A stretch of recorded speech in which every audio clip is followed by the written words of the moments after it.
নমস্কার। এই বছরে 19শে নভেম্বর বিখ্যাত সঙ্গীত পরিচালক, সুরকার, গীতিকার, লেখক সলিল চৌধুরীর জন্মশতবর্ষ পূর্ণ হল।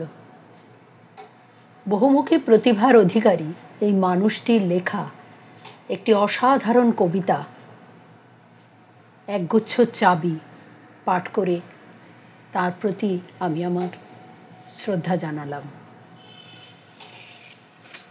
একগুচ্ছ চাবি। উত্তরাধিকার সূত্রে পেয়েছি শুধু এক গুচ্ছ চাবি, ছোট বড়, মোটা বেটে, নানা রকমের, নানা ধরনের চাবি। মা বললেন, যত্ন করে তুলে রেখে দে। তারপর যখন বয়স বাড়ল, জীবন ও জীবিকার সন্ধানে পথে নামতে হলো। পকেটে সম্বল শুধু সেই একগুচ্ছ চাবি, ছোট বড়, মোটা বেটে, নানা রকমের, নানা ধরনের চাবি।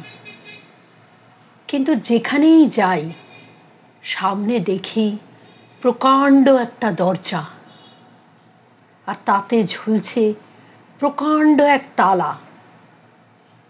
পকেট থেকে চাবির গুচ্ছ বের করি, এ চাবি সে চাবি ঘোরাই ফেরাই, লাগে না, খোলে না। শ্রান্ত হয়ে ঘরে ফিরি।